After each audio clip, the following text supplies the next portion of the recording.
Welcome to Wrestling is Hard. Every side is the dark side of the ring. Follow us on Instagram and Twitter at hard4wrestling. Email us questions and complaints at wrestlingishard@gmail.com. You may have some complaints for us next week. I'm stoked.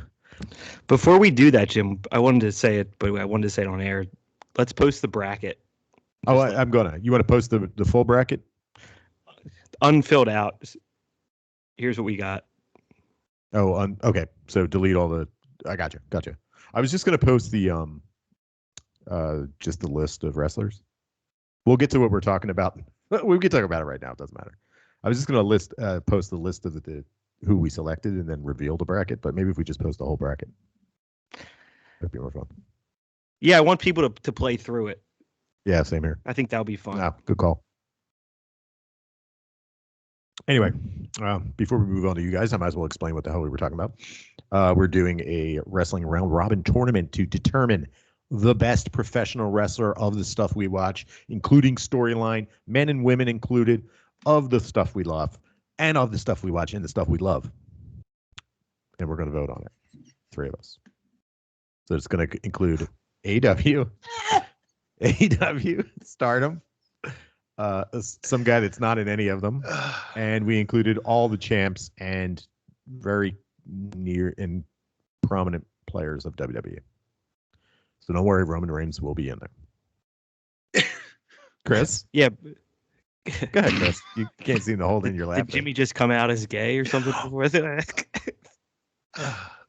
All the champs. All of the champs and it's the champs or for the champs and champs with champs. I thought he said the men we love, and I was like, And the men we That's love. Men we love. And the women we love. We love with the women. We love them all. So there you go. We're going to do that next week.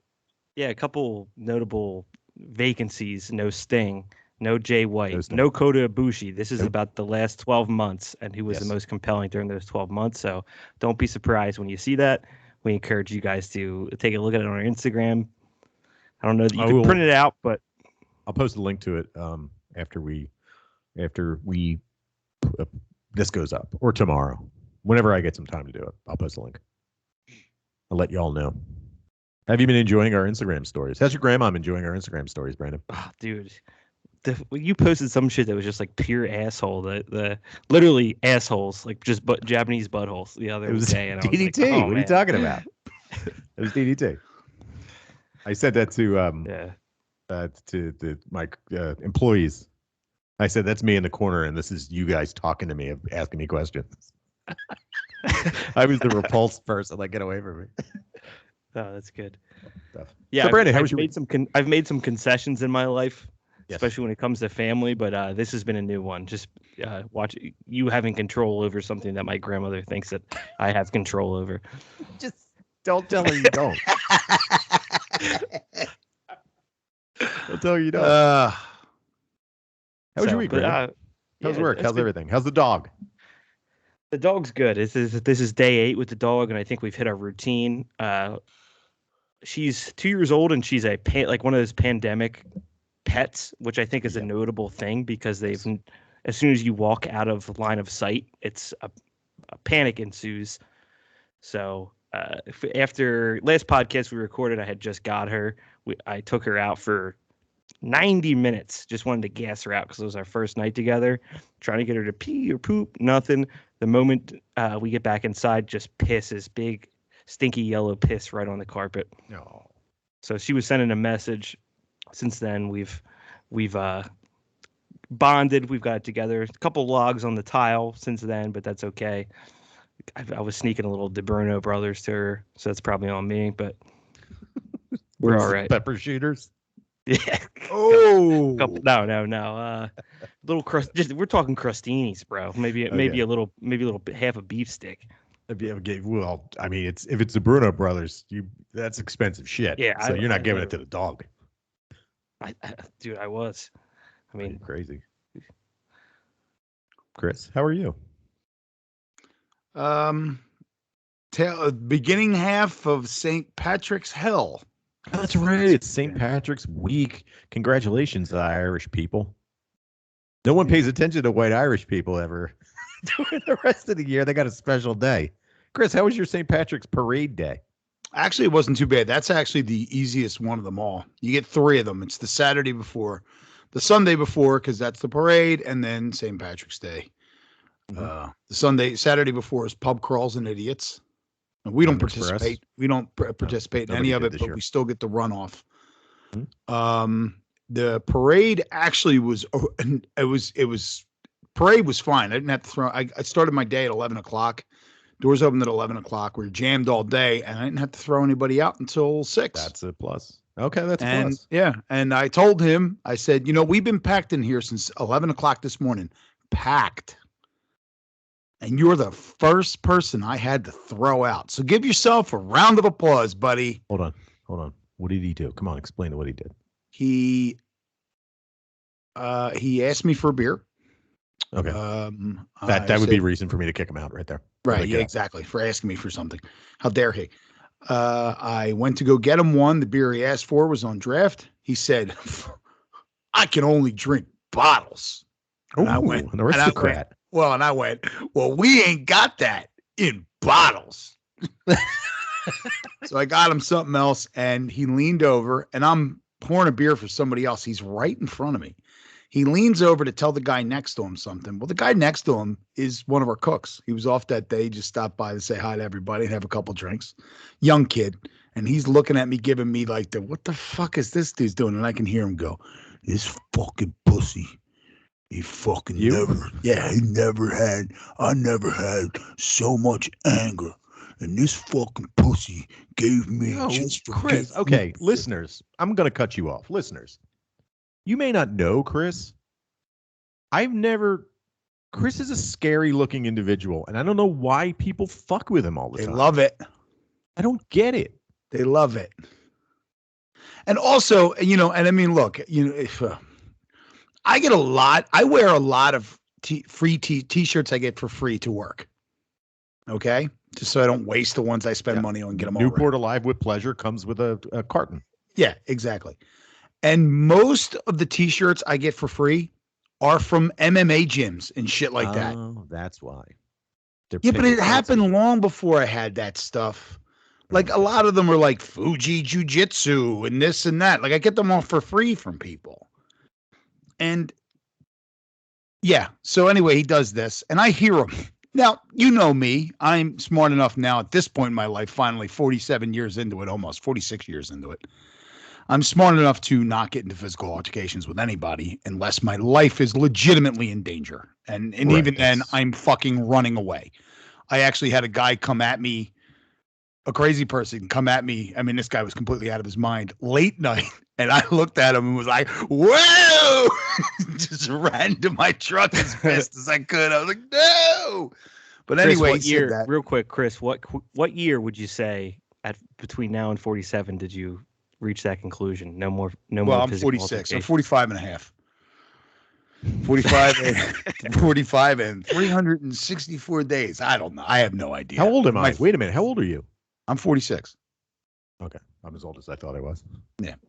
So it happens. It happens. My wife's not happy about it. She thought I was a year younger. I had to do math. So I just simply told them, hey, there's a lot of bars on this street. Go drink at one of them. Yeah, if you're not having fun, man, I'm not going to keep you here. That was it. But I just said, congratulations, asshole. First person. Took me till 6 o'clock at night. But that was that. And then I got Thursday to look forward to. So there should be another shot in the arm. Yeah, that's St. Patrick's Day. Yeah, but just a mileage on Sunday wrecked me yesterday. My lower back and my hips were killing me. But, still went about my usual business. Yeah. And also I finally, after however many years of doing this for a living, I decided finally that I need to spend like 150 hours on sneakers for work. Oh yeah. We talked about this before. You and I have, not on the podcast. And then today I had an interesting event took place today. Okay. Did it have to do with dropping me off? No, it was before. I was gonna tell you that story earlier on today, but we ended up. I said we'll save it for the podcast. Okay, well, let's see if Brandon has any questions about your St. Patrick's Day first. Brandon. Do you have any questions about St. Patrick's Day? St. Patrick's Day to me, and you guys are in the bar business. It feels like it's always during the week. I know it rotates every year, but it feels like it's always a fucking Tuesday, Wednesday, Thursday. These days that I wonder, you wouldn't have off on a Wednesday or Thursday. I wouldn't have off on a Wednesday or Thursday. Who are these people that can get blacked out to the point where they're going to be hungover for 48 hours in the middle of the week? Right. That's why the Aaron You always Express wonder where thing they come happens on from. Saturday. Well, one of the things that we'll get, like this week, the NCAA tournament starts. I mean, it happens often. Oh, that's right. It happens starts, on Thursday. That's yeah, right. it starts on God. Thursday. So no, That's a double whammy. It's a double whammy, but a majority of our daytime business is guys that will take Friday and Saturday off. They got holiday time. They got vacation time. They plan this shit out. And the rest of them, the people that you get at night, they're young. They don't give a shit. They're going out partying. And they'll wake up, get hungover, or they'll call out of work. Or they can still do it. I mean, I remember times where I would go to work on no sleep at all. Right. You know, so, I mean, it's doable when you're young. When you're getting old, that's a little bit different. But Right. And your tolerance level is a little bit shorter. I'll tell you real quick to add to St. Patrick's Day. Well, so we in Philly, it's a Philly specific thing. The Aaron Express. It's a lot smaller than it has been. It's been canceled for a couple of years. But one of the bars near Lorraine Bar in Philadelphia, if you want to go watch wrestling on Wednesday nights, come see Jim at Lorraine Bar, Philadelphia, 19130. One of the bars nearby was one of the stops on it. So this Saturday, Philly and the East Coast in general, I think most of the United States got it over the last 3 days. We got like a huge ice and snow event, which is odd in March. But it was fucking freezing. And the wind was intense. It was like 15, 20 miles an hour sustained. The snow was coming down sideways. So I drove by this place that has the Aaron Express just to see what was going on. And I cruised by it. It's on 20th Street. I cruised by and I look. First of all, there's this. It wasn't that busy, surprisingly. But there was this is like 3 p.m. There was like a dude outside who was way too fucking old to be at Aaron Express and all greened up, trying to catch a glimpse of some boobies or something weird. Grown ass fucking grandpop. And then as I'm cruising down the street, I see these two girls in green clothing with barely any clothes on, huddled together, keeping next to each other like as if they crashed in the Andes. And the only way to survive was to eat each other. They were together. Double Donners? Like freezing their asses off just to get to the shitty bar. Probably have to pay a cover. I was just like, my mind was blown by it. I don't know. It's a weird thing, man. yeah, and Saturday was cold. It was cold as shit. I mean, it was cold for January, Saturday. Yeah. It's the most depressing holiday of the year. It's always very gray out, and it's just a bunch of people over drinking, being assholes midday, and you're just like, everybody's going to go lay down. It's going to be a weekday, and your head's going to be pounding, and no one's going to have had a good decision made in the past 24 hours. Mm-hmm. Right. I've never gone out for it in my life, ever. I've gone a couple of times. I hung out with some guys that were pretty pro being Irish. I'm not, because I'm not. But I like to drink a lot. So there you go. So Chris, Sorry, you what had was more that story, stories. Chris? Oh, so today and doing my rounds, I decided to go to Target in Cherry Hill, New Jersey, and That's a good target. I like that target. yeah, apparently I've run into a lot of Philly people there because you can drive over the bridge and park your car. I always see people I know in that Target. Yeah. And that Hobby Lobby is there too. The Christian ass weird Christian people, but they got it there. Because we don't have any Michaels or hobby shops in Philly anymore. They're all closed. And Hobby Lobby, you can go there and buy your Live, Laugh, Love, and Love Lives Here, and all those. And Gundam. Yeah, and Gundam. Exactly. Yes, they have a lot of Same Gundam. store. So my wife looks. She'll go over to Kohl's because that's where you have to go to return Amazon packages. You go to Kohl's. If you don't want to ship them, you can take them right to Kohl's. They'll take them. They zap them.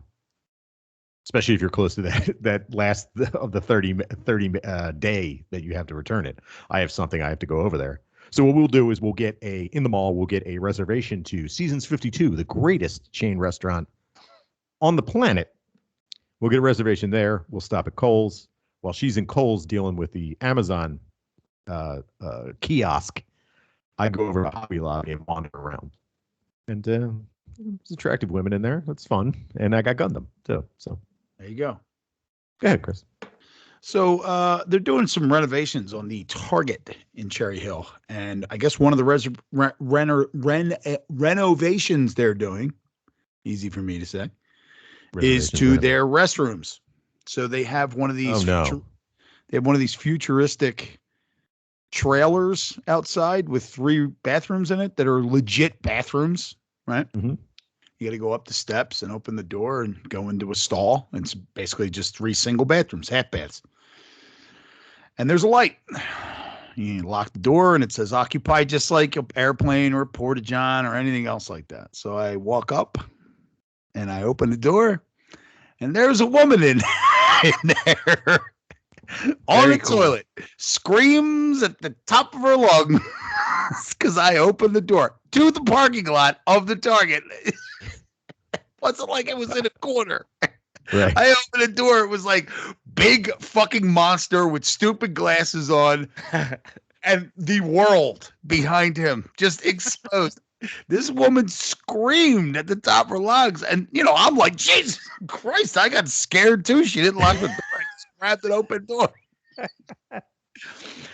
Oh my God.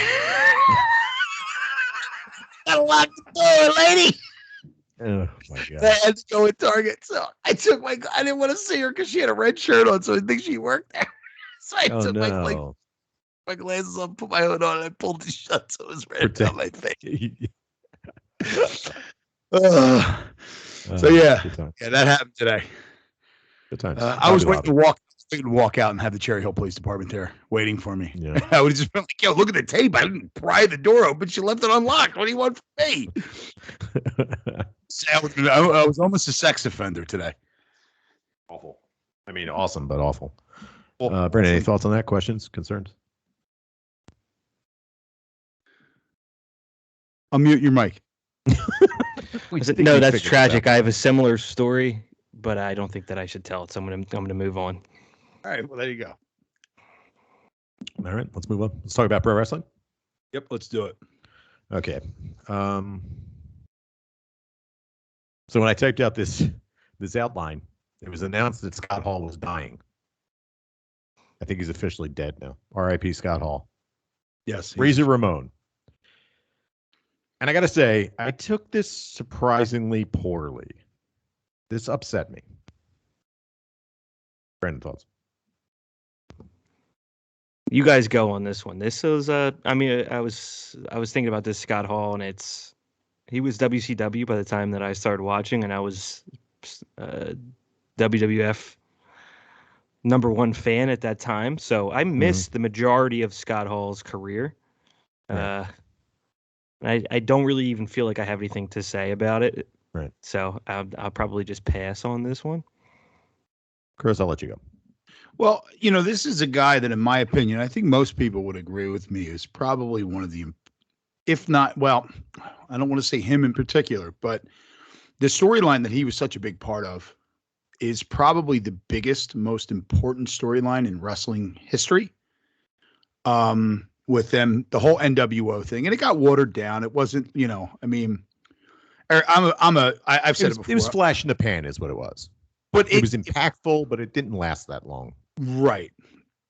I mean, we're talking almost a year or so, and then everything after that was kind of like people kind of hanging on to it, but it wasn't going that well. But still, I mean, just the simple fact that, #1, he showed up way he did on Monday Nitro, and we all kind of knew, but we didn't know what was really going on. It was just such a big deal, and he was such a major part of it. On top of the fact that his ideas were great. He was a great worker. Even the Razor Ramon character, as silly as it was a great character. I think he's like, the way that they behaved in WCW when Hall and Nash and then eventually Hogan, and they become the NWO. It changed the way wrestlers behaved on television. I mean, it was a huge, huge deal. Bischoff says it all the time that they were still doing occupation gimmicks and cartoon characters on WWF at the time, and he wanted something real, and it's what pushed pro wrestling into a different demographic, entertainment wise, and it was no longer just for little kids. And yeah, he's a huge deal. He was a big player when it came to that. Unfortunately, the guy had fucking problems, and Yes. it happens to the best of us. So Or the worst. or the worst of us. But it plagued him for his entire life. I've listened to interviews with him. Not the greatest childhood. I had a lot of issues just in a short conversation with that guy in an interview. You could tell that dude's childhood fucking sucked ass, and he had a lot of issues that he never dealt with. But it's a shame. The guy's tried to pull it back a bunch of times, but he's kind of stumbled and fell. But and we also found out that later on he ended up still being a jerk off. Right. If you watch, they had the resurrection of Sake the Naki documentary, which I watched, and DDP was helping Jake the Snake, and he brings Scott Hall in, and Scott Hall immediately, after a few minutes in the documentary, who knows how many days have passed when they're filming this thing, he immediately starts berating him and making Jake the Snake feel like shit. So it looked like somebody was a bit of a bully. Or just probably hated himself and tried to bring everybody down to his level. He did get, I love the story where he had Hardcore Holly. He tried it with Hardcore Holly, and Hardcore Holly told him he'd take him out in the parking lot and cut his fingers off with a fucking bolt cutter. And they never fucked with Hardcore Holly again. But, it's a shame. He was a big part of my childhood and my early adulthood, so sad to see him go, but he's gone, and that's it. Yeah. I don't know. Maybe it's. I mean, from what we know about him, of course, he had his substance abuse problems, and we get the Dark Side of the Ring fucking episode, the plane ride from hell, where it's a piece of shit in that one, but I don't know, man. Like, it's just something about like that, like his run as Razor Ramon, less so the NWO stuff, which I was into, and it was cool, but it was flash in a pan, and I'd moved on from WCW after a year. That Razor Ramon stuff from the late 80s, early 90s, I guess it was early 90s, was just fucking great. And for some reason, it just brings, like, it hit my heartstrings for nostalgia from when I was young, when I was a little bit more innocent, and where he was. It's funny, I'm reading stories online where, like, he was a big part of Latinos watching professional wrestling, and then when they found out that he was just a white guy pretending to be a Cuban guy, they still were like, no, he's still Razor Ramon to me, man. I don't give a shit. Like, he was awesome. So that's pretty cool. You know what I mean? Like, for all your flaws, you left a lasting impression, and it's a shame. And he was young. 3 heart attacks after his hip surgery. It's fucking insane. Can I add something real quick? You just made me think of. Out of all those promos, those what would they call them? Not promos, the vignettes. The little vignettes, thank you, that they used to do. I really think the only two that made me actually hyped to see the guys were Kurt Hennig and Razor Ramon. And the only reason I was hyped to see Kurt Hennig is, number one, the vignettes were awesome. But number two, we knew who Kurt Hennig was through the After Mags.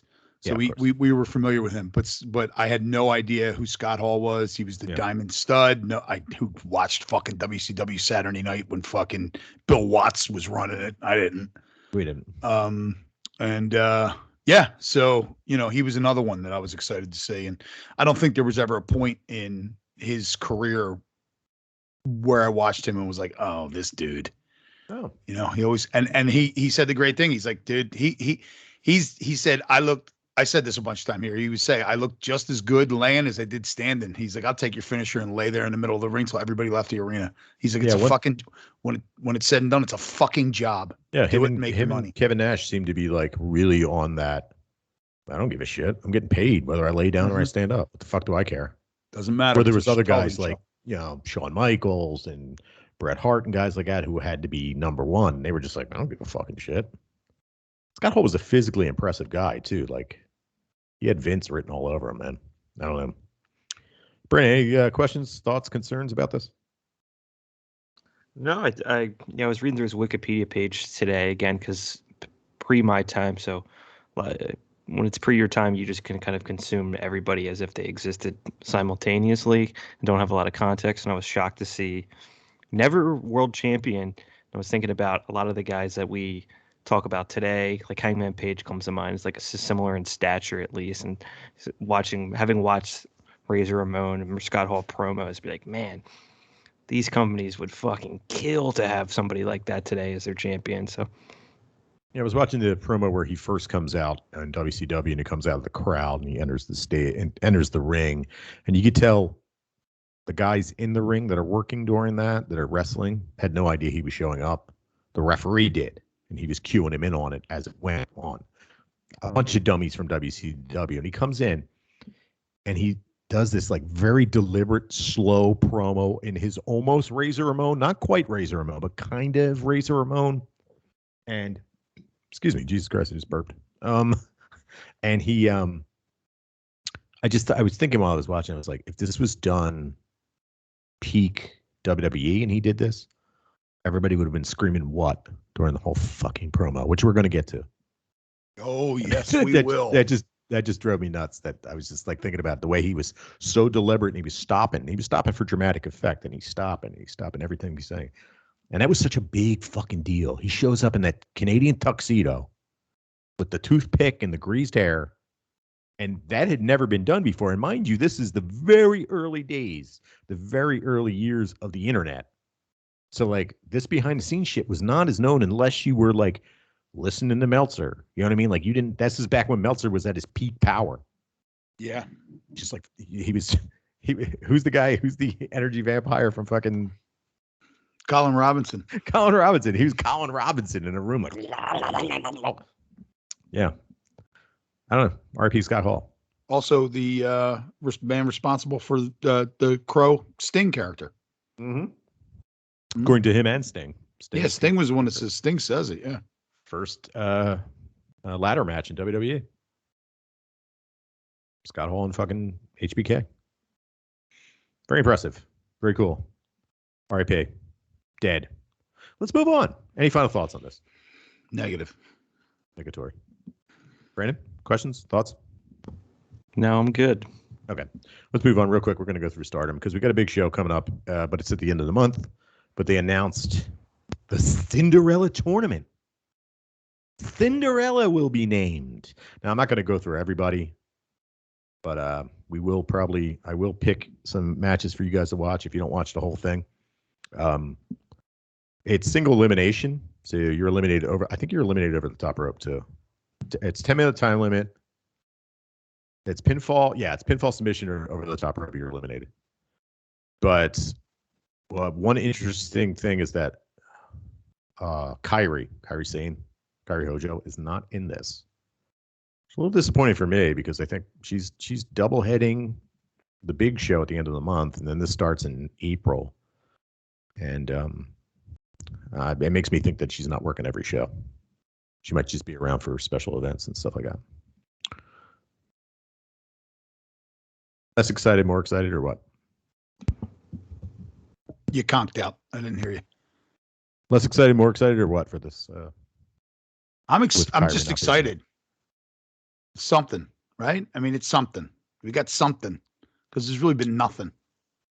This is a dog days, especially in AEW because we have a long time before a pay-per-view.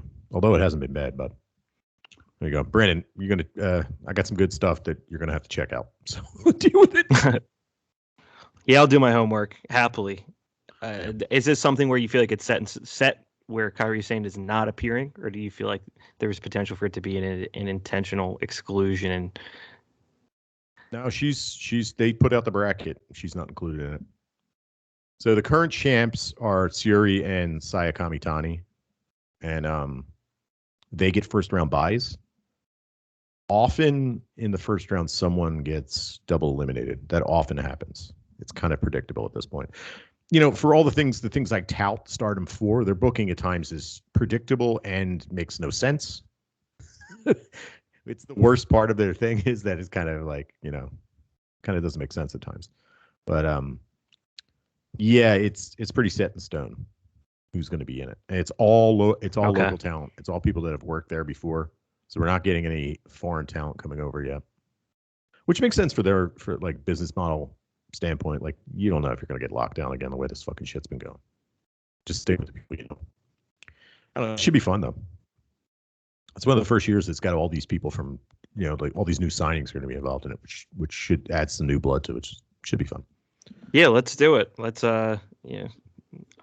you do your homework combing through it, and I'm happy I to shall.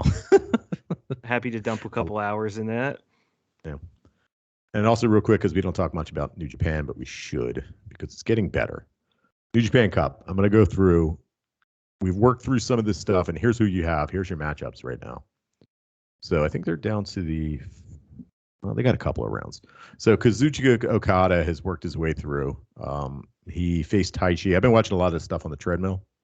It's the perfect 2 matches of New Japan Cup is 1 treadmill run. It's perfect. I get just over 2 kilometers out of it by doing this. So Kazuchika Okada is facing off against Sema, who is the Gleek dude. Remember Gleek? Gleek. And then we got Tetsuya Naito versus Jeff Cobb. Does any of those matchups excite you? Naito with his revenge match against Jeff Cobb. Brandon? Yeah, I mean that's very exciting. Pumped for both of those two, especially the rematch. Gleek again. I'm just like, oh, Gleek. What the fuck is that? I don't remember who that is at all. So Seaman Gleek. Seaman Gleeking. Seaman Gleek. Seaman Gleek. Canyon Seaman Gleek. Yes. R.I.P. Canyon Seaman. Someone probably has gleeked semen before, and that poor guy's named after it. I know it. My own semen I've gleeked. All right, the other side we haven't moved on to the next round yet. The other side, we got Grado Carney versus ZSJ. Brandon, Grado Carney versus Zack Sabre Jr. Thoughts? Yeah, we met up at Chris's house. Jimmy got me a little plushie toy of the Carney after making fun of him for so long, and it's funny how I don't know, weak my opinions are about all this shit that I have this guy sitting under my monitor while I work all day, and I'm like, I like this guy now. This is my guy. I've been staring at him for toy, so a couple hours a day, and I'm like, I actually like this guy. Oh, he'll win you over. Let's go. Chris, thoughts? Grado Carney versus ZSJ. Yeah. We get an actual shoot fighter versus ZSJ. Well, ZSJ's this shit. We'll see. I got to get my engine revving for New Japan again. Let's do it. Let's get your engine running and revving. Rubbing, gleeking. Revving, gleeking, semen. Gleeking semen. I gleek, then I rub, then I run, then I semen. We got Sonata versus Billy the Birdman, Vil Ospreay. Brandon, are you excited to see this? I know you're a Sonata fan. I was a Sonata fan because I bet on him in a pick'em to make it to the G1 final. And he actually fucking did it. And I won $100. Yeah.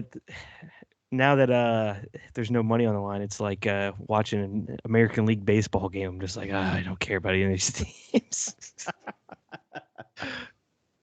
The Detroit Tigers. It's fucking Mariners Tigers game on Wednesday at 1 p.m. Like, oh boy. This is perfect time to take a nap. Something's going wrong if I'm watching this. Chris, Sonata versus Billy the Birdman. I don't fucking care. All right, let's move on.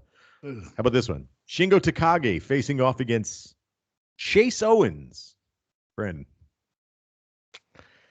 Yeah, I mean, I haven't heard bad things about Chase Owens. I haven't had much of an eye on him, but we like Shingo. This might be an opportune time for him to get a look against. No, he's not the champ anymore. So against an ex-champ for a long time, yeah.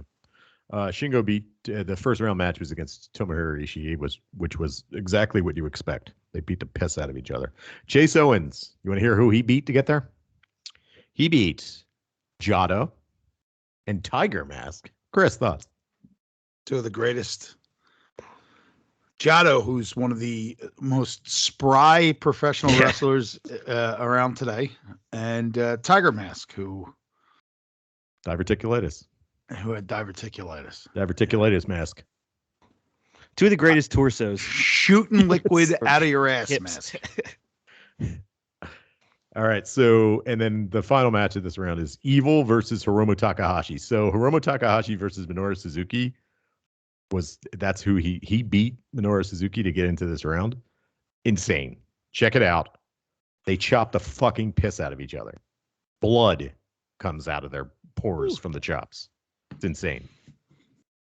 Brandon, you excited for Evil versus Hiromu Takahashi? Evil in anything? Yeah, I don't want to spoil our bracket for next week, but Evil might have won it all. We're big evil people over here now. I don't give a fuck about the. If you have Halloween costume gear, we're all behind it. Chris, thoughts? Evil versus Hiromu Takahashi. Yeah, I'm having a hard time getting into any of this. All right. Well, let's break it down. I would have now Hiromu versus Minoru Suzuki. Check it out. Definitely, I'm all about. But Evil, at this point, he's trolling everybody, right? Evil, like he's just like, everybody hates me. I'm just going to be the worst dude ever. Well, did we talk about here where Tama Tonga and Tonga Loa got turned on by Jay White? Did we talk on a podcast about this on Impact? I think we did briefly, and I said I didn't care about Tama Tonga. Yeah, Evil turned on. Evil beat the shit out of Tama Tonga this match too. So they're out. God is out of the Bullet Club.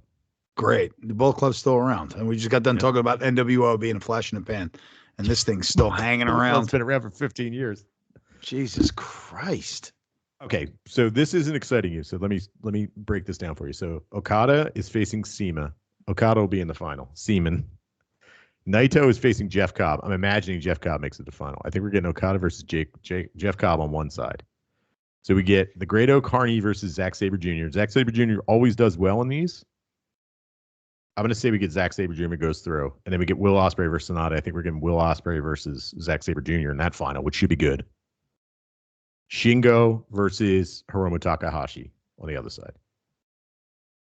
So when it comes down to it, you're going to have Okada definitely. Jeff Cobb probably.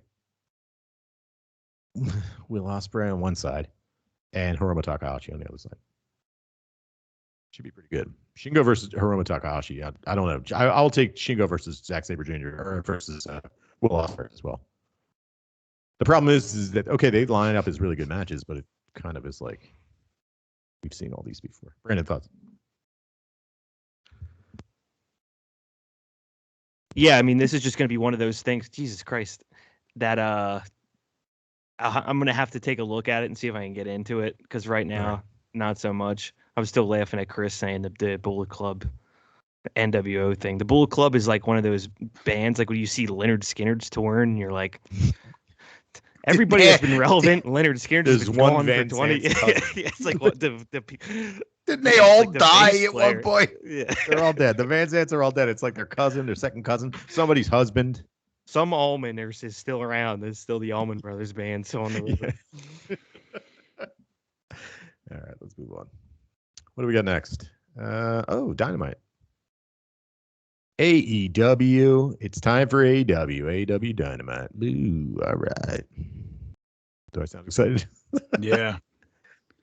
Oh wait, I got the wrong results up. Oh my god. Jimmy, you seem like you're a little tired. You seem like you've been podcasting for hours now. I'm so sorry. I'm sorry to our listeners. You're gonna have to give me I'm finding AEW results. With Dynamite. God. What the fuck? Dynamite. Bleacher Report last week. Come on. What the fuck date was last week? I like how you Google shit and for some reason it gives you the Dynamite from January 22nd. Like, what the fuck? It's the worst. Oh my god. Oh, hold on. Past week. There we go. There we go. I found it. All right. I found it. There he is. We just show up and like open newspaper. We're like, what happened this week? Like, I'm sorry. All right. So Chris Jericho comes out. Judas in my mind. I just couldn't do it. I couldn't say it. I couldn't shake your hand. I'm sorry. I couldn't shake your hand. Eddie Kingston comes out. Should I go through the whole thing? Yeah, I'll go through the whole thing. Yeah. Eddie Kingston comes out. Eddie Kingston says, They start chanting him, and he shuts them the fuck down. He ain't showing up. Great. Steve Austin don't work here. That Steve shit was Austin fucking don't work awesome. Shut those dorks up.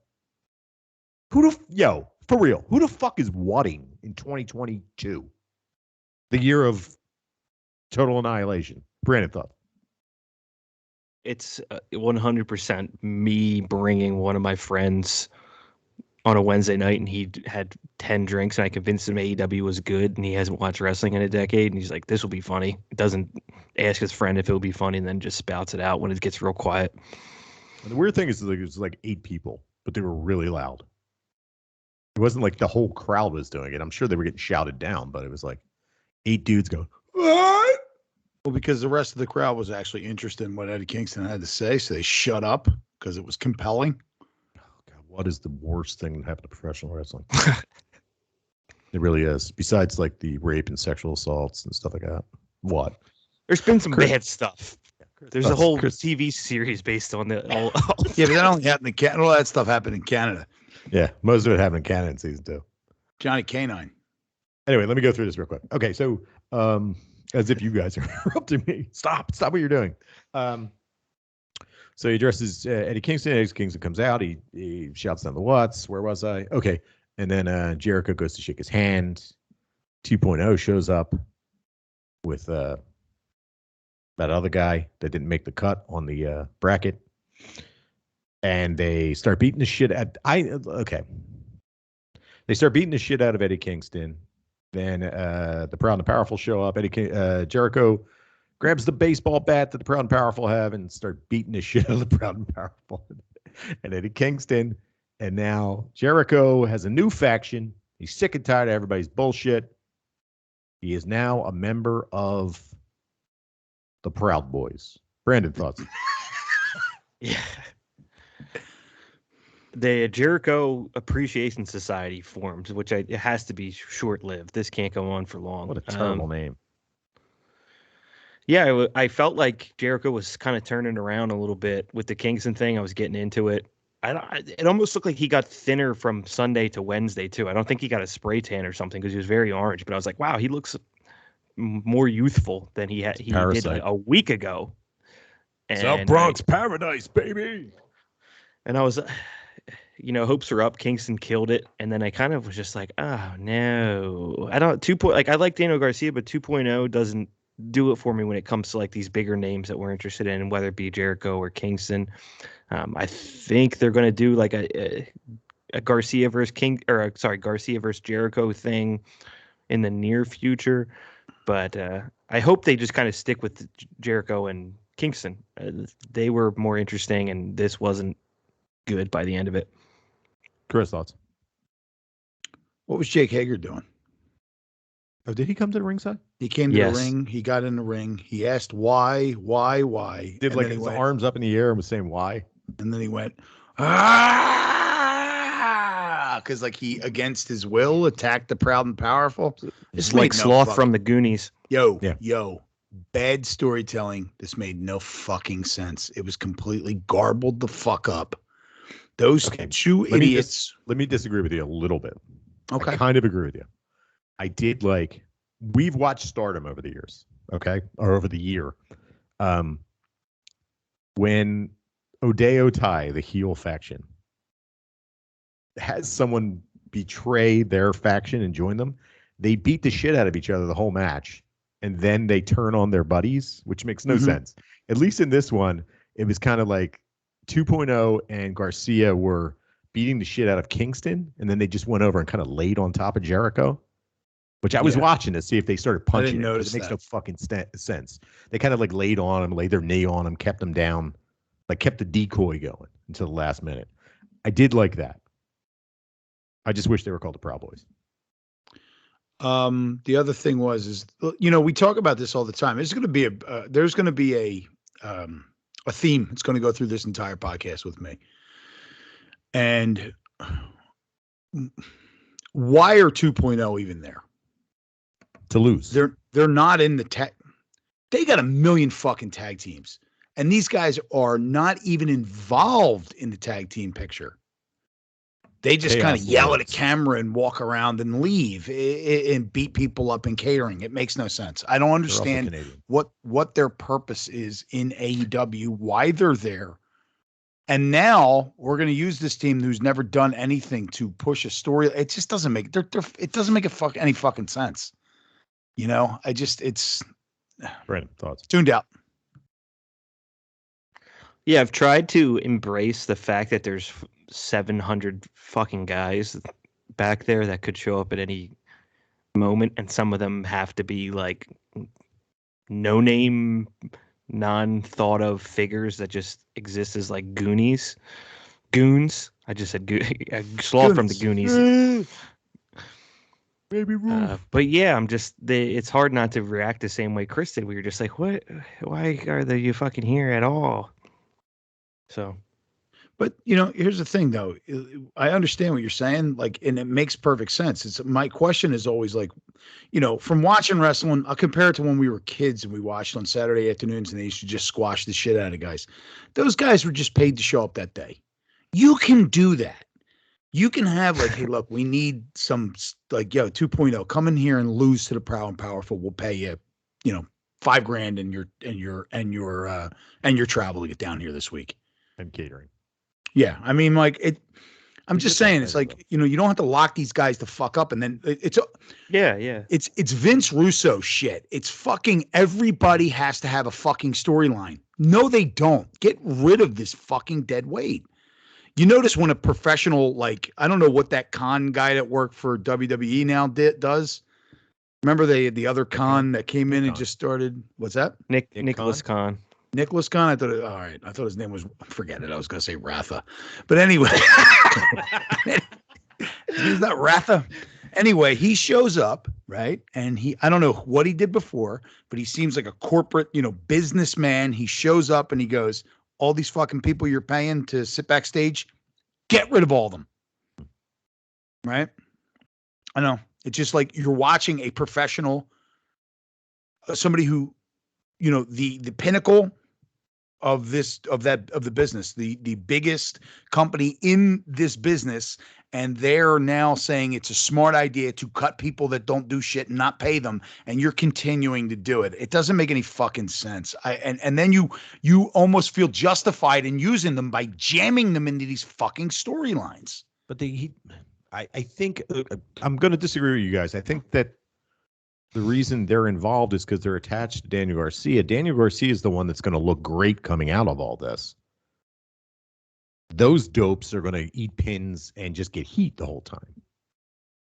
Daniel Garcia is the one that's going to win in all this. Yeah. Yeah, and not to be Vince Russo here, I think where I am lost with them is if they're there and they're not hired for the day, what do they want and what are they doing? And I don't have an answer to that question. So when they're out there, they just feel like aimless jobbers, but they're always out there. They're out there a lot. Does that make sense? Well, that's what I was going to say. They get a ton of fucking screen time. Yeah. I mean, they're not terrible promo. They're fine. Yeah. They're basically managers. Your head's a square. Hey, you're a square head. Square Hey, head. square Square head. Square Square head. head. What? Square head. What? Square head. What? The place Now was you're on my loud as team. shit for this. I know they were hype. Some people, you know, I'm a big, listen, you like whoever you want. I don't care. When we go to professional wrestling live, I boo the bad guys and cheer the good guys. It's like going to the opera. You know what I mean? Like it's part of being part of the show. There was people cheering this in the front row, and I'm just like, what are you doing? Like, like, okay, here's a question for you. Serious question. Shinsuke Nakamura, when he initially turned heel in WWE, changed his music because everybody sang it. They were like this because he had amazing entrance music that everybody sang along. So he changed the whole fucking thing. Does Jericho still come out to Judas? Are people still going to be singing along to Judas as him trying to be like ultimate evil betrayer? Thoughts, Brandon? It would be cool if he picked a shittier Fozzy song or something else and tried to get that over as like heel Jericho jukebox song that Chris puts on at the bar. But I think he's too self-indulgent to go there. Yeah. And he's gonna this is too short term for him to indulge in that. But actually, now that I'm thinking about it, he could That'd be switch great. his Fozzy track because he also wants to get Fozzy's plays up. Or he does what who's the bald Italian guy from NXT, Chris? Tommaso Ciampa. Tommaso Ciampa Sicilian started, psychopath. Yeah, he started coming out without any music. People just booed the shit out of him. It was great. If Jericho comes out with no music or no, I can't see. Well, he definitely wouldn't do that because 90% of his entertainment value is him coming out. But maybe. I'm just putting it out there. Chris, would you be more or less excited about Jericho doing this whole thing if he doesn't come out to Judas? Do I think he should change his music? 100%. Will he? No. Too much ego. I don't even think it's that. I think it's just it's such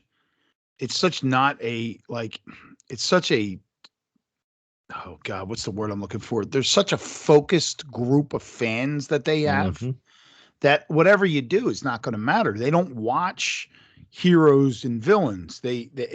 Everything's muddy. My favorite. Everything's muddied, right? Like when you said you root for the heroes and you cheer, or you root for the heroes and you boo the villains. Okay, Villains, yeah, it makes sense. You'll sometimes hear me cheer the villains because I appreciate a good bad guy. Yeah. Not because I just get excited because now the story is moving. So like if a bad guy, if a heel does something, you'll hear me go, yes. I'm a big fan of cheering bad guys when they do their initial bad thing. Yes. And then afterwards they need to get beat up. Right. Yeah. But here's the thing. You're appreciating kill him. And then afterwards, like, boo, you're a bad person. You're appreciating the storyline. Right. You're appreciating the storyline, like the telling of the story. You're wrapped up in it. And now you got a bad guy that's really bad, and that makes you happy because it brings you into the story. Right. You know, and then I don't know how long this is going to last. And look, if we know anything about Jericho, he can get the Jericho Appreciation Society over. I mean, he can do it. He's one of the best ever at it. So, yeah. Brandon, final thoughts on this? Yeah, as a recovering Jerichoholic, I'm sure I could probably have bought in to that back in the day. But it's funny how much better Kingston is than him at what Jericho's good at today. When I was watching those two, that's the first thing that crossed my mind. I was like, man, I am more excited to hear Eddie Kingston talk than Chris Jericho. He's so fucking good, dude. It's effortless. It's really even as much as we talk about it, I still think it's underrated. We'll get to it. Wardlow comes out right after this. Mm-hmm. I don't even think that was bad, but the stark difference in just like how effortless it is to Eddie Kingston is bananas. It's going to be a shame to see him lose in our bracket to Evil. Who cares? No spoilers. So Hangman defends his title against Dante Martin. That's not the important part. Dante Martin, he says, kid, come on, see me next time. Fight me again. You're great. This is great. Adam Cole comes out, and now they're fighting again, even though Adam Cole has lost. Adam Cole's right back in the title scene. Brandon.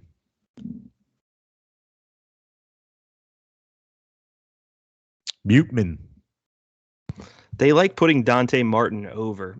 This button, I must have got fucking syrup in here because I'll click it and then nothing happens. Seaman. And then, Canyon Seaman stuck in there. He's eating pancakes doing it. Yeah. Fucking George Costanza eating the Sunday. Yeah. I'm afraid to clean mine. I'm afraid it'll break it. Mine's whatever I did. Ready? Listen. I got. Yeah, it does that. It sucks. Go ahead, Brandon. I got a little Pearl Milling Company syrup in here somehow, but so sorry about that, guys. They like putting Dante Martin over, almost as a Dante Martin fan, more than I would expect them to. I did like the idea of just having a random title match that you didn't expect coming. That's the type of stuff that I've been asking for from them. Is like everything doesn't have to be a 3-month drug out drama show. Everything after that, I think you guys know what I think about. So I am. I think this is a good way to number one. You make Dante Martin look good, but at no point like Adam Page won that. Like you knew Adam Page was winning. Adam Page pads his record, whatever they mean, but it makes him look like a strong champ because he beats a guy pretty wholeheartedly. But at the same time, he's like, yeah, okay, Martin, you were really good, but you're not there yet. And just having that champ, it's like I don't fucking care. We go Wednesday night, nobody's watching. I'll defend. Yeah, as opposed to like, go ahead, Chris. No. Move on. Yeah. Yeah. I don't know. Tell we've been I think recording for 3 hours now. I think after a couple, like I'm not opposed to them actually taking like Adam Page and putting them in their back pocket for a couple weeks after a big pay-per-view win. And I wish they would do that. And then we would see some more like, B and C storylines advance, focus on them for a week or two, especially now, because now you're going into that period of the year where I think traditionally most wrestling companies back it off because it's WrestleMania. Yeah. So just like dial the fuck back. Don't try. And most of them don't. It's like, you want to save this shit for when people are going to be fucking watching. Like cash in on WWE's, like the excitement around WWE that happens once a year, right. WrestleMania, but don't try to compete with them. It's insanity. Everybody's Yeah. So that's it. I mean, whatever. You know where we're going with this. Yeah. Okay. So Adam Cole, this is on Rampage. This happens. Adam Cole backstage. We get the stupid thing with the Young Bucks who can't act, and it's the usual shit. And Young Bucks are like, yeah, we'll help you out. We'll be your partners. It's gonna be a 6-man. We'll be your partners. And he's like, no, I decided to go with Red Dragon. They were like, what? What do you mean? This was so fucking stupid. It made no sense. Why would they think that they were going to be in his corner? It doesn't make any sense. Yeah, no thoughts on this. We can move on. I don't. No. What I wanted to say was, isn't that the lead into the championship match? Don't you wrestle a 6-man, then wrestle the championship match? You just beat me 1-on-1. So next week, on an inferior show, as opposed to the one you have to actually pay for, I'm going to wrestle you again, but you're going to have 2 more people, and I'm going to have 2 more people, and it's going to be a tag team match. It makes no fucking. This is not how you tell a fucking story. Don't use the tag team match to get heat on the 1-on-1 match. You don't go in reverse. The fuck? Well, we're gonna talk about what's going on next week with the women's division. So it's like they got to have title matches all the time. It makes sense because they don't really have pay-per-views. They only have a couple pay-per-views a year. So you're trying to like make people watch your TV show, I guess. I don't know. Why wouldn't you have them lose the pay-per-view then? Well, here's the other thing though. If you're getting people to watch your TV show, here's a better plan. Tell better fucking stories. I mean, that's true. Yeah. Right. And then people will watch, because here's the thing that I heard. I think I heard it this week, that I could be wrong. Who's the guy that does the ratings? Dave Meltzer. No, the guy that has all the bars. And Brandon Thurston. Brandon Thurston. So Brandon Thurston, he puts these ratings up, and they had X amount of people that watched AEW. 970,000 people watched AEW, whatever the number is. That's pretty cool, that thing, though. Right. Do you know that I think 1.1 million or 1.2 million watched The Big Bang Theory before AEW? Yeah, then they tune out in 20 minutes. Then they tune out. And yeah, of course. Well, hold on. Listen, hold on. To defend this stat real quick, I watch Jeopardy. I also watch Wheel of Fortune. It's on my television. I don't fucking watch it. Right. That's what ends up happening with Big Bang Theory. I don't understand. And I think that they're so as a lead-in, you get a big drop of that first couple of minutes in the show, and they get a big like 100,000 drop right after Big Bang Theory. So at some point, like at 15 minutes in, everybody changes the channel that isn't interested in AEW. You know what I mean? Right. I do the same thing. But with Jeopardy, I'm at the million. I'm part of that million. I'm not part of that 900,000. No, I understand that. But what I'm saying is that, you know, they're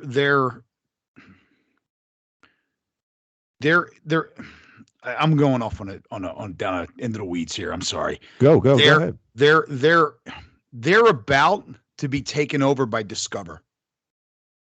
Right? TNT is about to be taken over by Discover. That's the company that's AT&T, buying right? all of AT&T? it. I don't know that it's AT&T. Whoever it is, Discovery is the big dog in that pool of networks. They're about to be taken over by them. You're going to have a network exec who's going to say, you have the best time slot and you're losing 200,000 people a night. Now, Friday night, who gives a shit? It's 10 o'clock on a Friday night. Nobody fucking cares about that. But 8 o'clock on a fucking Wednesday is a big deal. And if you're losing from 7:30 to 8, you're losing fans, you're losing eyes on the product. What is the point of me keeping this on here? Warner Media to. For sure. Go ahead, continue, guys. Well, I guess the point I'm making is that they are in a position in which somebody else is going to, we talked about this last week, somebody else is going to take over this network, and they may not be that excited about this fucking product. And if they're losing 200,000 viewers from a non-primetime hour to a primetime hour, they may give them the fucking boot. That may be the end real quick. AT&T has announced it has proposed a merger between Discovery Incorporated and its media subsidiary, Warner Media. It will be spun off into a new publicly traded company known as Warner Brothers Discovery. There you go. Yeah. So you're going to have somebody new. And I think it's the guy. Is it going to be the same guy that's taken over CNN?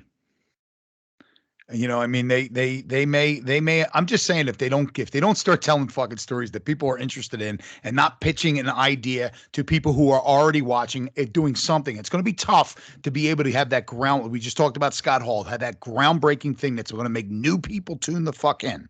Right. It's almost Chris, impossible. We talked about this before. There are no new people. Yeah. Well, that's what I'm saying.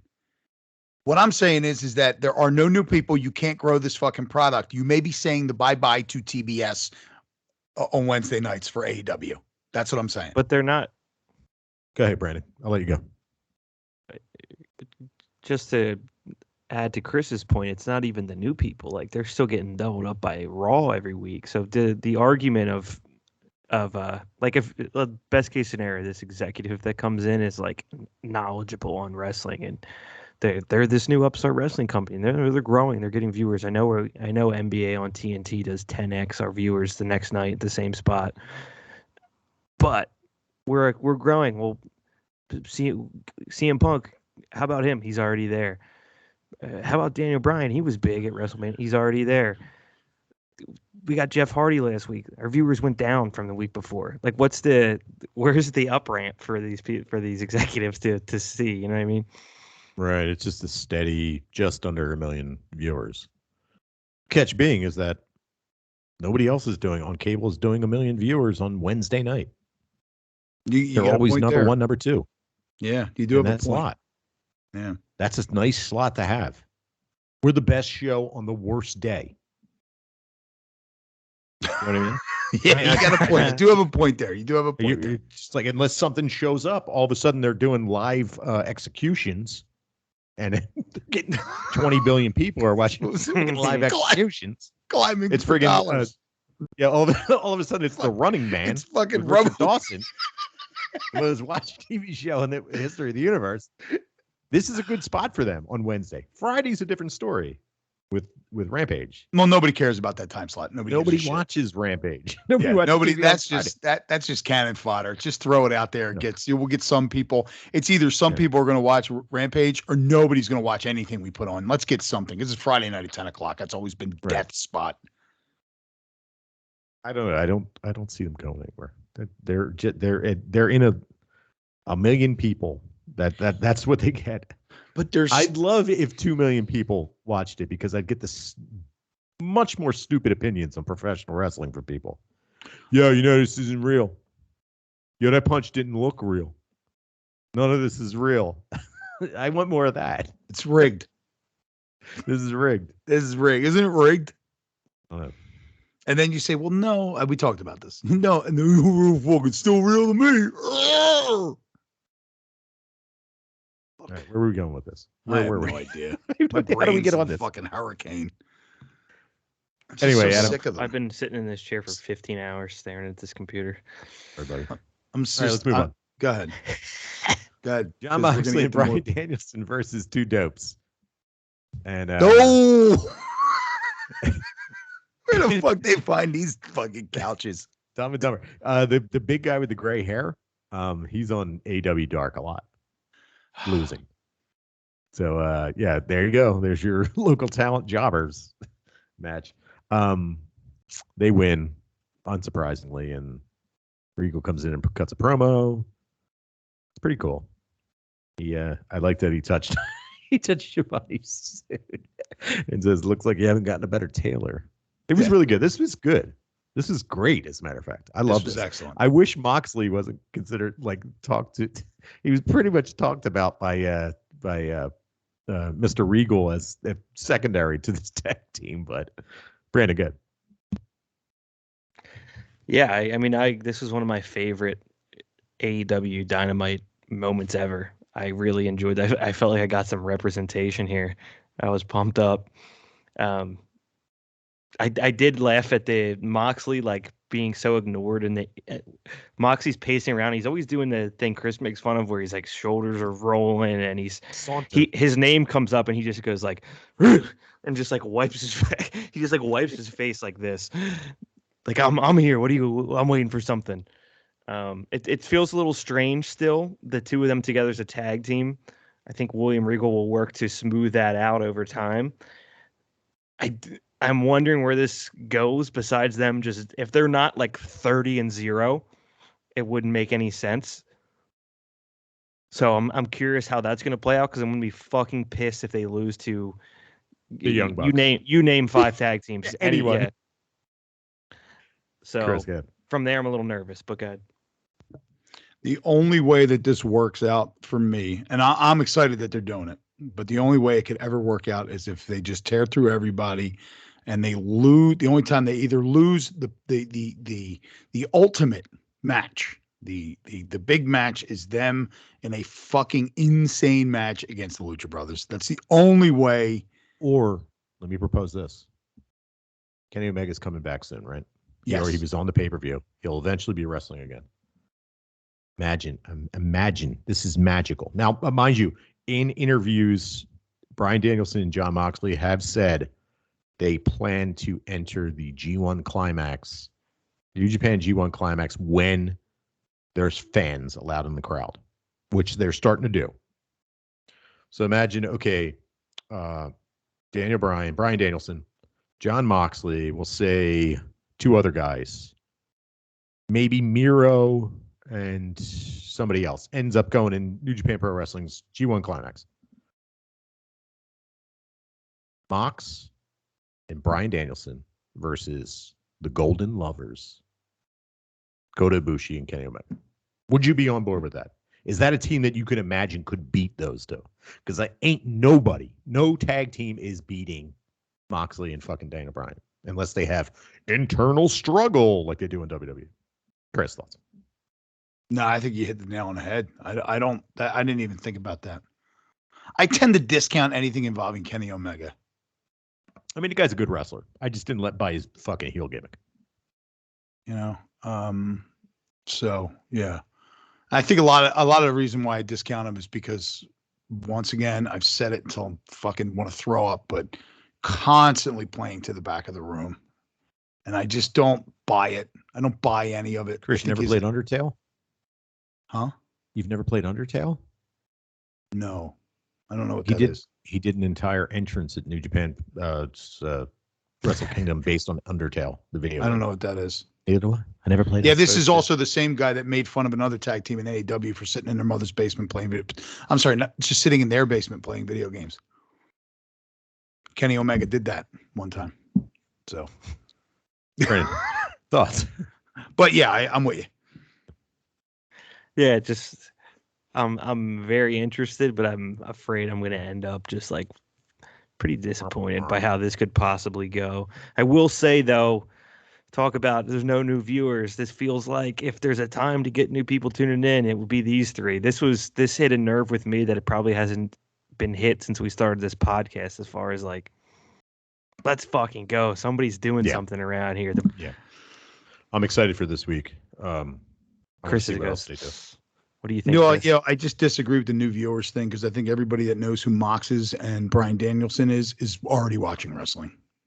I don't know, man. I don't think there's anybody from back in the day from when the Shield first started and Bryan Danielson was on NXT when it was a game show that tuned out. I think it's a weird thing where you're not pushing really for at this point. You're not pushing. I mean, you are pushing for new viewers or return viewers. You're trying to pull some of that 2 million that watch Raw, which is miserable, that have somehow stuck their flag in the ground. They say, I'm WWE. None of that fucking matters. We're not AEW. We're not an AEW podcast. It just so happens to be the most interesting thing to watch right now. If WWE suddenly became interesting, we would watch it again.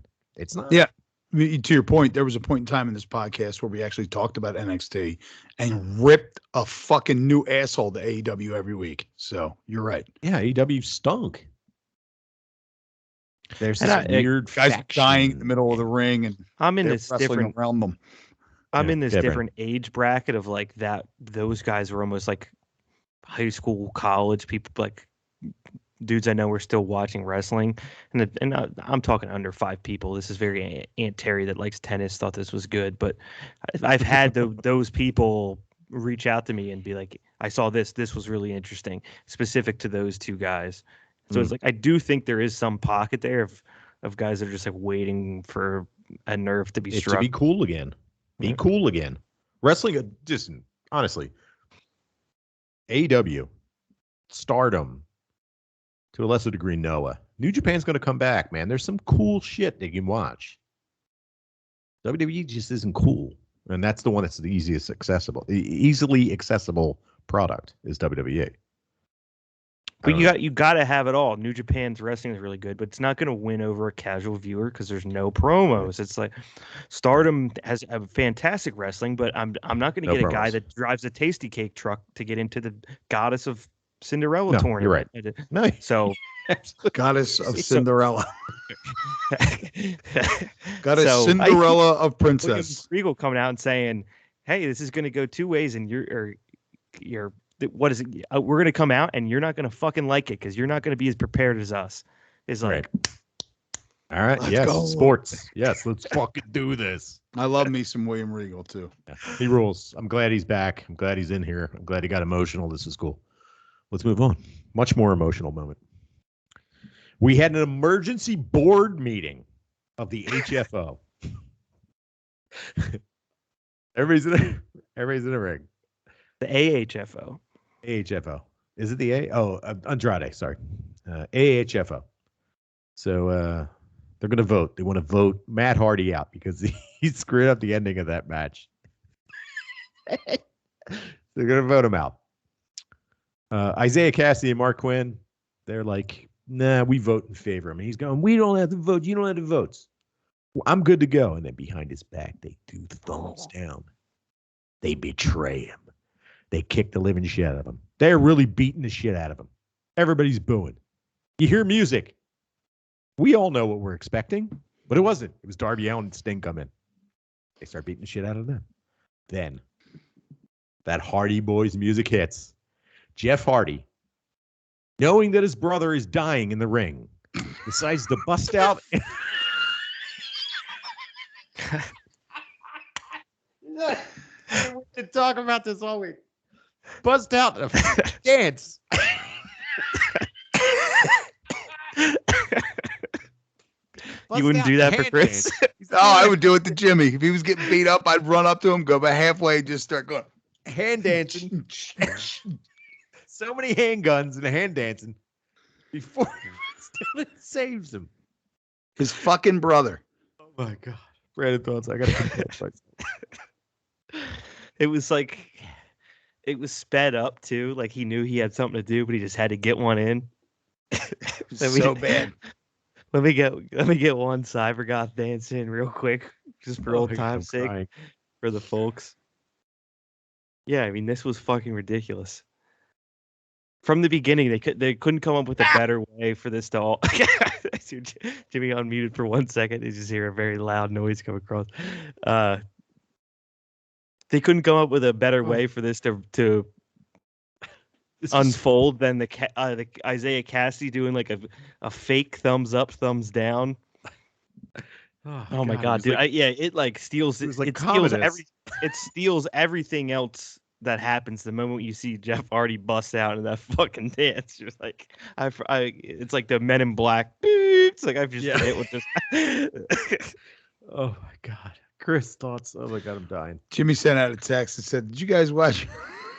I was waiting. Did you guys watch Dynamite yet? Because something happened and I'm dying to talk about it. And I knew exactly what the fuck he was talking about. I think it was in the middle of something when I got it, so I didn't get the answer right away. But I was like, I know he's talking about this fucking dance. I was like, oh my god, why? I watched so. I'm gonna save my brother. Wait, doom, doom, doom, doom, doom. Like it. Wow, wow. He came out and he did it real fast. You know, I think it's almost like he came out and it was like, I come out and I do this thing. And the crowd went so crazy that it's almost like he couldn't not do it. Or like maybe it's what they wanted. Yeah. Maybe it's the WWE mind as well, where it's like, I got to come out and do my thing, my entrance while everybody turns around and stares. But we're in AEW. You're coming out doing your thing and they're still beating the shit out of the guy. Yeah, right. Right.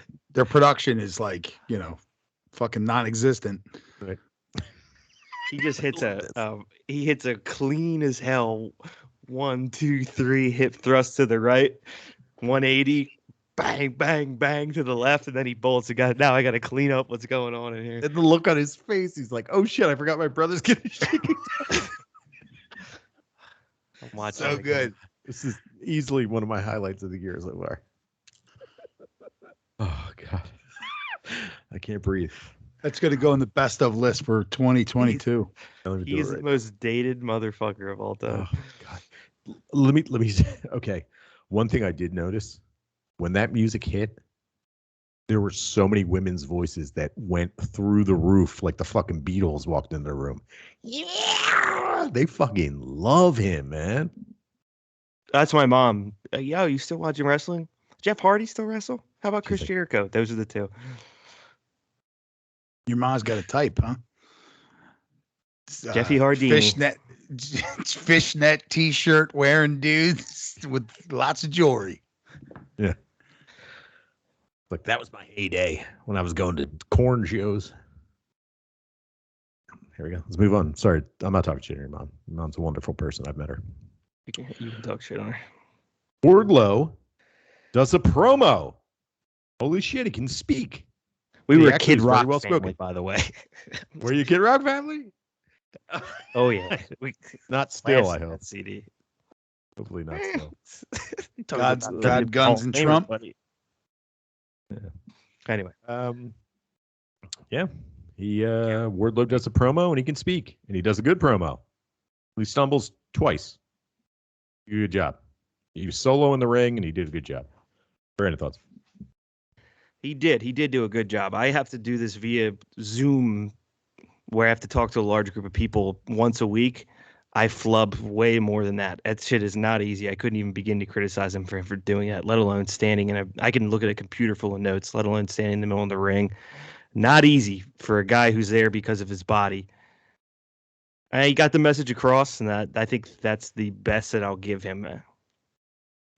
Chris, Brandon, at Christmas time in the Brandon household, has everybody just exchanged God's guns and Trump t-shirts?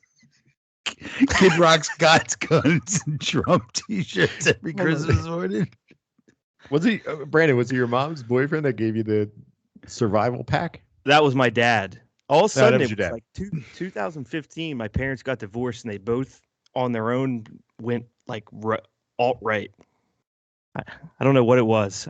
Trump got people fucking gassed up, dude. I know he did. People did not like Hillary Clinton. Yeah. No, they didn't. I mean, I didn't like Hillary Clinton either, but I mean, come on. But that dude. Orangeman? TV dude? God. Yeah, it's funny. Back in the day, though, Joe C., that album wasn't that bad. It's funny how we got stuck with a TV celebrity. It was Donald Trump, and Ukraine gets stuck with a TV celebrity. It's a fucking national hero. All right, let's move on. Chris, do you have any thoughts on this? No, good promo by Wardlow. He, Yeah. super articulate too, which I've heard him in an interview before. That wasn't a surprise. Flubbed a couple words. It almost seemed like he remembered it. He studied yeah, it. he But was not. whatever. He flubbed and he just picked it right back up again. That's was what you're good. supposed to do. It was good. All right. What else do we have to talk about on Dynamite? Thunder Rosa versus Layla Hirsch for the Women's World Championship. Eliminator. Winner takes her on. Slow match. Interference. Thunder Rosa wins. Thunder Rosa is facing Britt Baker. No interference this time because it's in a steel cage. Brandon. Yeah, it's kind of like we could have just done this on Sunday. So this has been, as much as I don't want to, this is all I'll say. Of all of the things that we criticize, this has been the thing I'm the most disappointed in, is how they're handling the women's title picture. Also, we've given them a huge leash to get better. It's not gotten much better. We get about 15 minutes total of women's matches on these 2-hour shows. Not good. Chris, thoughts?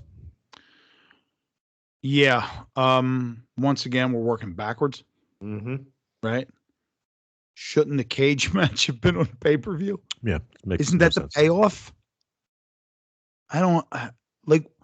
You're trying to make money off of fucking pay-per-views. Listen, I'm not going to complain that I get to watch a fucking cage match. No, neither am I. It's probably going to be good. And it will be good. For free on a fucking Wednesday. TBS on a Wednesday. But at the same time, it's like, wasting everybody's time here. I will tell you this. I think that, with Regal being there, I think one person that's definitely going to benefit from Regal being in AEW is Layla Hirsch. Yes, I agree. Because if he's a coach, he'll because she's, clunky as hell. And I think And I think a lot of it has to do with the fact that she really knows how to do this shit. She knows how to do it. She pulled off, she did an ankle pick. She does a bunch of real shit. And there was a switch from underneath. She did that super smooth. But some of the stuff, like the takedowns, the ankle picks, some of the submissions she does, and they're real rocky because she only knows how to do them one way. To hurt people. And that's fucking whip them the fuck out. Right. And it's got to be hard to pull that off. So that's the biggest issue, I think, with her, is having to dial it back. I agree with that. You know what I mean? It's almost like she doesn't know how to do it in a flashier way. Right. It has to look ridiculous. It doesn't have to look real. Right. Make it look impressive. Right. It doesn't have to really look like if something really hurts, it doesn't have to look impressive necessarily. Well, and the other thing, you got to make it look impressive. And the other thing is too, like, when it comes to things like grappling, a lot of it has to do with me, the aggressor, for lack of a better way to put it, the aggressor tricking the other person into doing something they don't want to do, and that's what causes the reaction in which you get a takedown, right? When you're doing it, you're eliminating that push-pull, right? Mm-hmm. I push you, you push back into me, I yank you down. Right. Right? You don't have to do that. So it eliminates the entire setup, and it gets kind of like, just doesn't look good. And I think with Regal being there, he's going to polish her up. She's going to be fucking awesome. I really like her, and it's a shame it has nothing to do with her talent. It's just that she's not refined necessarily. Yeah. She's no longer a legit wrestler. She should be a fucking pro wrestler. It's got to be over the top. I'd love to see her do more of a Brit rest style where it looks worse than it actually is. You know what I mean? Like, it looks painful, but necessarily isn't painful. Right. You know what I mean? Brandon, final thoughts on this? Yeah, two things. Not exactly final thoughts. One, I think she'll pick that up really quickly, just from how far she's advanced in the year that I've been watching her. And I meant to ask this during the William Regal segment. Chris, and you might know this. To me, that's like the most interesting shit about pro wrestling, is like that sort of what William Regal is referring to with Bryan Danielson is like, from 3 to midnight, we drilled. I remember William Regal, the NXT manager. I remember William Regal, the Brit wrestler heel. when did he get so fucking good at this? Like what? How does he like? What is his background? I think I was a little bit thrown off by the fact that he's this like legendary coach. I'm obviously Brian Danielson, Ring of Honor. Like I'm aware of it, but it was like when did he become so much better than the average person, or do you know why? Chris, is he a Billy Robinson disciple? No, but they all work off of that, and he's not a wrestler at all. He's No. a sports entertainer, for lack, Yeah. that's what we're going to refer to. He's not an actual like catch wrestler, but Right. all those guys in England on World of Sport, Finley that we know of, Finley, guys like that, all those guys from England work ZSJ, guys like that- modern guys. ZSJ yes, is one ZSJ, Pete Butch, sorry.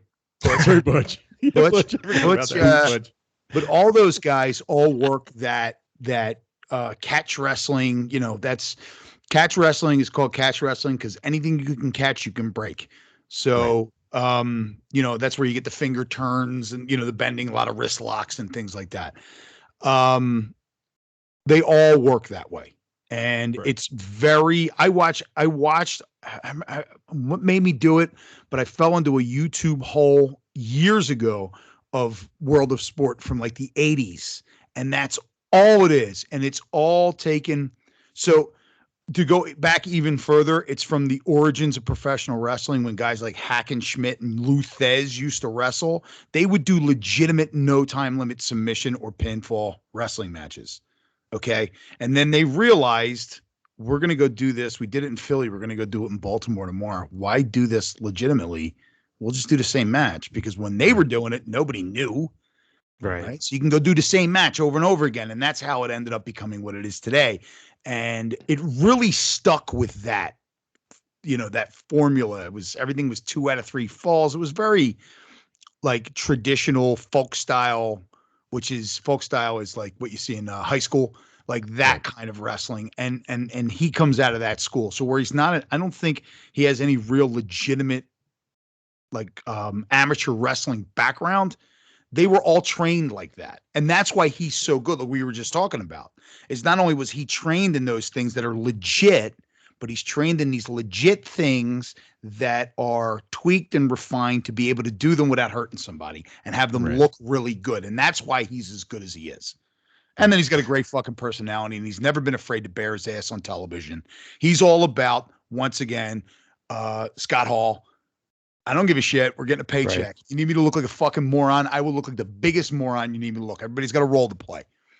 Listeners, tell your friends. You will not hear insight like that Chris just gave. On Author Wrestling Podcast. That was excellent. Good job, Chris. Thank you. You're welcome for a little setup there, buddy. I just wanted to set him up, knock him down. Thank you very much. I did just want to say real quick, though, Layla Hirsch, I think there's a ton of potential in that. Because it's interesting how well that style of wrestling plays to me, juxtaposed against the rest of what you get in AEW and how much more interesting it becomes immediately. I found this match terribly interesting. I enjoyed it, but there was we knew who was winning. I said last week, I was like, it'd be cool if she wins. It'd be great. It'd be a surprise, but new matchup. The fact that she got picked for that means more to me than the match itself. That's a big deal. Yeah. Very cool. Main event. TNT Championship. According to this, it's the title versus the streak, whatever the fuck the streak is. What was he? The Scorpio Sky running through the neighborhood? Did he run through the quad naked? Sammy Guevara versus Scorpio Sky. A lot of bullshit going on. Paige Van Zant gets involved. Ty Conti shows up, and Scorpio Sky wins. This is like a year in the making for Scorpio Sky winning. This was a pretty good match. Good pro wrestling. Just don't give a shit about the winner. Good thoughts. Yeah, I think I joked about how pointless this was because there's no chance that Scorpio Sky was going to win, and he did. That's great. That put some fresh air into the building here. Prizes are good. Yep, and I found him so irrelevant from the beginning that I almost don't have a good evaluation from him. So I'm excited to take a look at him, and they made it make sense without making Sammy Guevara look like shit, I guess, because it's like, yeah, he's hyper aggressive, and that's why he lost, because he dove onto a table that nobody was laying on. Chris, thoughts? Yeah, I mean, I was waiting for a Sammy Guevara match, which I usually just, like I said before, I've said it a million times, you just watch the end. They're just going to do a bunch of stuff. This one was a little bit different. It was good to see. I was surprised that Scorpio Sky won. It leads me to believe that they got plans for Guevara to bump him up. Or he moves over to this whole Jericho feud. Yeah, that could be it too. I Yeah. know there was a very odd thing where Excalibur said he was wearing his Inner Circle jacket, and then they corrected him. I was just handing a note here that This is wasn't no an Inner longer- Circle. It was fucking odd. It's an outer circle. I also felt It's it was no longer in there. Good. I also, well, I mean, but all right, no, it's not odd. It's very pro wrestling because we've talked about this. How like they'll have a storyline, and then all of a sudden somebody will disappear, and they'll just act like it never happened. They're referring to Ty Conti as his girlfriend. Yeah, suddenly When this motherfucker stood in the fucking ring on TV and it asked that other girl to marry him, we're not going to acknowledge that. Yeah, Like I saw less than a somebody- year ago. yeah, less than a year ago. I saw a him and Ty Conti were on Twitter making out, and someone commented, it was like, "I can't wait to find out that you two are related." Oh my god! Don't do shit on the internet if you're not ready for the consequences. Yeah, I agree. All right, let's move on to Rampage. Unless Brandon, you have any more thoughts on this? What about that? I see Brandon has a guest. Maybe that guest of Brandon's has Oh, we got a thoughts pupper? on this. You got anything? Oh my god, look how cute that dog is! You have to go watch this on YouTube to see this cute ass dog. Eh. She's cute, but no comments. She slept right through Dynamite. I tried my best not to. All right, Rampage. Nothing really. I'll scroll through. Blah blah blah blah. Oh, that's right. Darby Allin and Mark Quinn fight, and we get a little bullshit, and then Matt and Jeff Hardy show up to stop the bullshit, and Matt Hardy is now wearing goth gear. We're all gothed up, cyber goths all over the fucking place. This is the best. I'm suddenly from Jeff Hardy dancing, trying to save his brother, and then Matt suddenly transformed from suitman, which Andrade has called him out and said, "You're not wearing a suit anymore. What's wrong with you?" To cyber goth underneath the bridge dancing. Now I'm suddenly invested. Brandon, thoughts? Yeah, this is as a coming up on 30-year-old wrestling fan, like this is just pro wrestling to me. It's just a matter of time until the Hardys unite to get paychecks in their cybergoth gear. It's like here we are again. Grizzle. I want to know how long it took them to pull that fucking shirt over Matt Hardy's like arm, like when it takes guys to pull, like, you got a football player who's got those big shoulder pads on, they pull the tight jersey, it takes like two guys to get it on him. I want to know how long it took him to get that fucking jersey, that shirt on Matt Hardy, because man, he was in there like a fucking sausage. It was Chinese finger puzzle to get it Oh on him. my god. He took that off and he had like the print of it. on his stuck skin, to- just on his embedded skin. in him. All right, let's move on. Jamie Hayter versus Mercedes Martinez, which I think was the best match on the show. Yeah, most definitely. Brandon, thoughts? How about that spider suplex off top rope? Fucking Jamie Hayter just taking a beat from people. Good.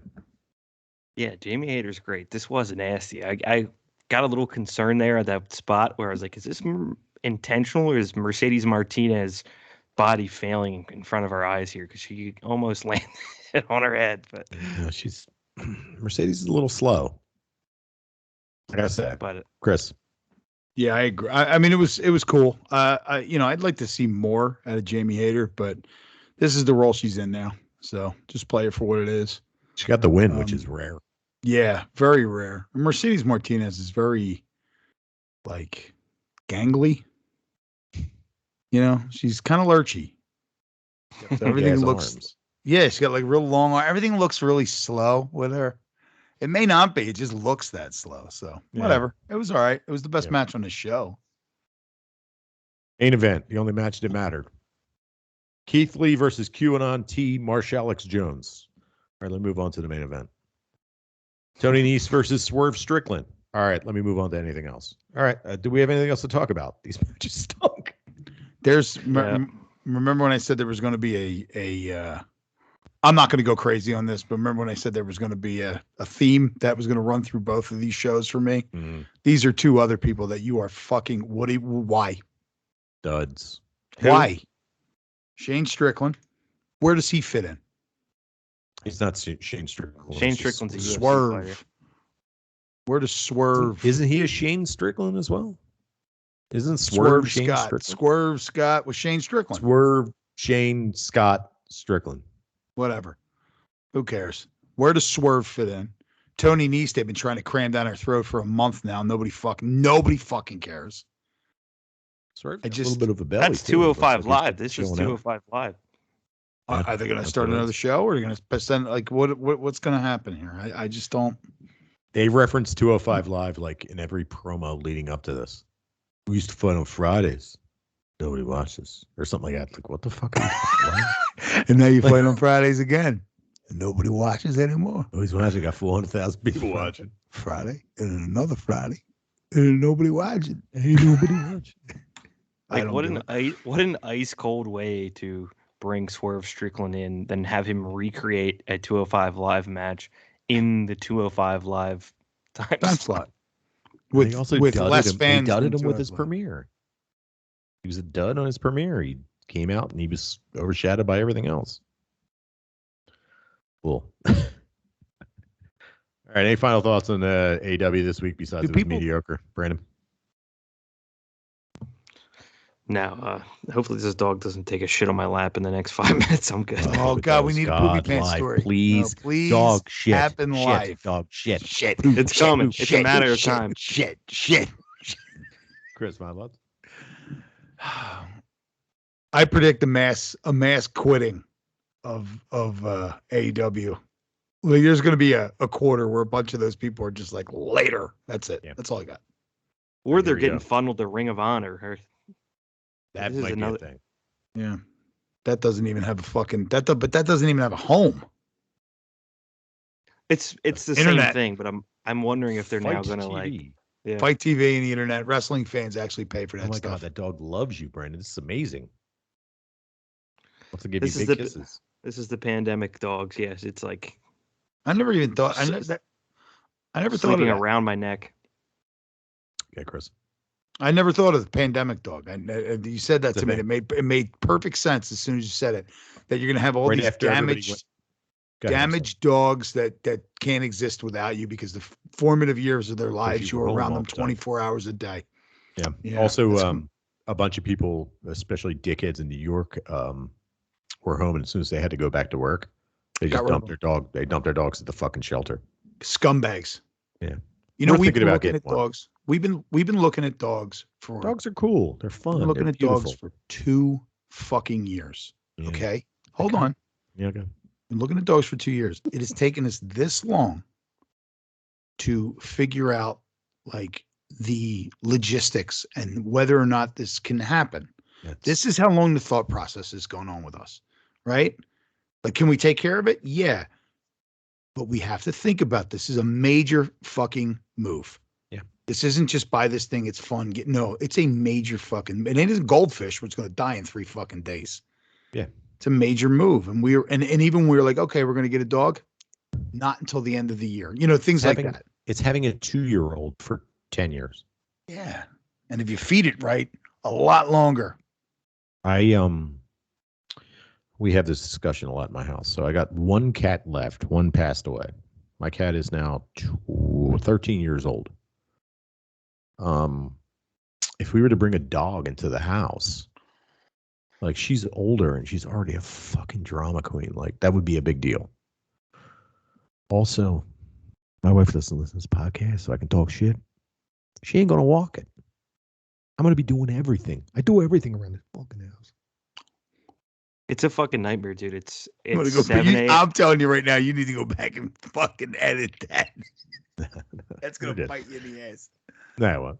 But that's the thing, and she understands it. Like, I already said, it's like, dog can't shit in the yard if we get a dog. Well, Right. what if it's really cold? You gotta walk the fucking dog. You gotta walk it. What if it's really late? You gotta walk the fucking dog. You gotta walk the dog. You gotta walk the dog. I'm not cleaning up dog shit, No, It's 7 a.m. and 10 p.m. every day, all seasons. right? Also, I think I've That's- discovered that you thought walking on a sidewalk in Philadelphia with strangers around was weird on its own. We've gotten used to that. Right. Philadelphia dog people. I'd never thought of it like dog etiquette and rude dog people, where this is their route, and if your dog is near their dog, they'll like walk right by you. So I'm like trying to pull this dog off so that they don't attack each other. It's this whole culture that I just wasn't aware of. I go through your neighborhood a lot, and I see the dog people, and I see their actions, and I see what they do. Dog people fucking suck. Let's go to dog park.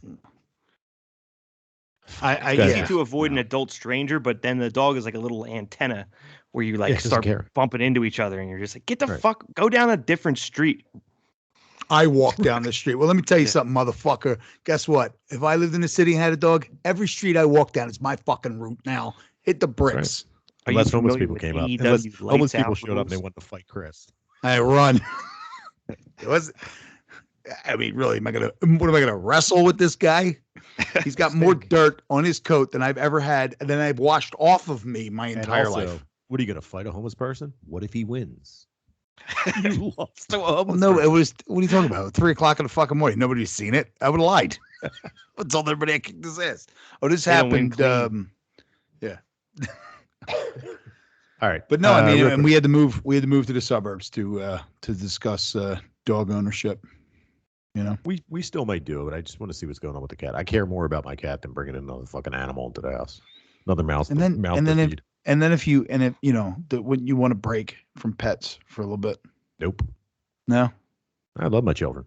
I get it, but you know, I don't like my actual child. I like all my tiny children. Nah, she's good. She's got a bunch of art that she's gonna put into the bar. I gotta come. She's gonna bring it by. I'm gonna take a look at it. My actual child is cool. You're gonna be like the Joker. Crap. Now this is art. The skulls, the bodies. It gives it all such glow. I didn't know it was art, but I like it. All right, let's move on. Real quick. Match card for this week. We get Scorpio Sky, who is the champion, defending against Wardlow, the big butthole ring owner, for the AEW TNT Championship match. Brandon, what you got? I guess I didn't read the match card when I hyped up Scorpio Sky because that title run is over. Nah, I disagree. We're going. This is MJF's nowhere to be found. Yeah, MJF. He's got to rear his fucking ugly head. He's got to screw him. There's, Pinnacle guys. Oh, and you know what else we didn't talk about? What? Didn't FTR 1 or 2 slap Tully Blanchard in the face and fire him? Oh yeah, I didn't mention it. It was actually really good. Yeah. This is about family. Insulted my family. He's like, this isn't about family. It's about championships. We're not part of my family. Get out. He was like, got slapped. Tully just done. Maybe he's probably behind the scenes. Like I don't want to be on TV anymore. It's too much work. I gotta be in WOW with my daughter who says the N word regularly. Jesus, dude. All right, let's move on. Terrible. Dr. Britt Baker versus the champ versus Thunder Rosa in a steel cage match for the AEW Women's Championship. I'm imagining this is it has to be the main event because it's the last. It's the steel cage match. Unless you're going to do it first, it's got to be last. Brandon, go ahead. I have no idea. Either they continue to back into a corner beyond where you thought they could go, or they like, we'll let Britt win on the pay-per-view, and then when no one's looking, flip it. Have we seen blood since people complained that there was blood on TV? I don't mean pay-per-views. WWE went out and complained to Canadian broadcast companies or something about, well, this company lets you bleed on TV. Have we seen blood? Didn't CM Punk bleed all over the place last week? Yes, we did. Yeah, we did. Yeah, you're right. 2 weeks ago, yeah. Blood fucking horribly. Yeah, Chris, go ahead. Goddamn horror movie. So Thunder Rosa. In particular, they said women bleed. Thunder Rosa. It has to be, right? They did another women's match where there was tacks in somebody's mouth, but I don't know if it was. Yeah, you know what it was? That was the one. No, there was the one when the bunny was the bunny that was bleeding all over the place. She did split skis and she got tacks in her labia. That was amazing. That's right. I forgot. It's in our best of. I fucking love that match. Right.